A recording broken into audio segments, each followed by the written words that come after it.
Eri ni ishomero rya senior erya Kiburaga ruzeru kushanga mu district y'Ibanda kandi eri yatandikire mu mwaka gwa 1981 hansi y'omusinge gw'ekanisa. Rikozere kihango mu kuma by'obuhangwa cyo kureberaho no kubyara emiti okwerekerera bariherire cyo gukora kurundana ebicupa n'endijo myoga ngo kwabeji barukushoborora. Itwe nk'abana ba nkabeji ba wildlife ntutereza ishomero ryitu seratora obucupa obuvera mu compound y'ishomero obo bucupa tubwihame ebintu bingi tubwihamu pavers tubukorera mu dustbin.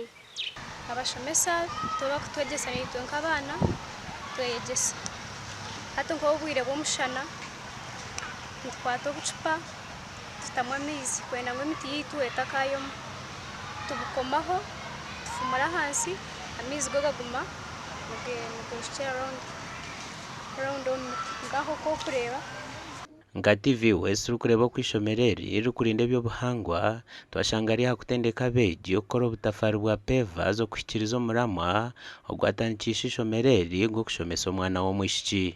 We first get the oil, spread it inside the mold so that this paver does not stick in. You can make a triple what? Mold, a triple one. Then you make 3 at a go. 3 at a go. And if you can make 50 per day, by the time you finish a week, you have a lot. Okutendeka okukora obutafari obu bitu twamanyisibwa ngu nabwo ekigenderero ekihango n'ekyo kurwanisa okushiisha obuhangwa kandi n'omukuzikora hariho obwegendesereza bw'amaani.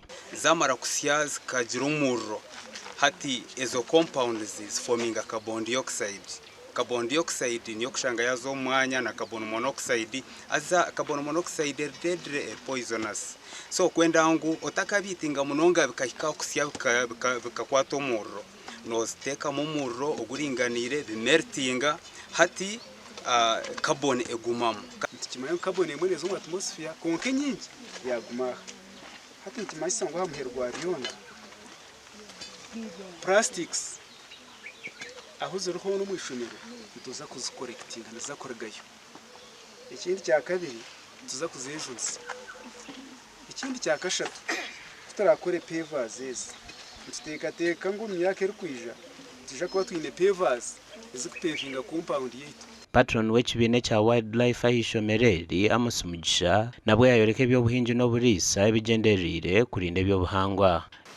Kandi project says buri yemwe nebisa hendisho icyo kureberaho eby'ukuriye bikushaga kiyumba nibyo abana barukunaga itwe umuringo wo kubantu tubenagamo ntubireta tubagaburira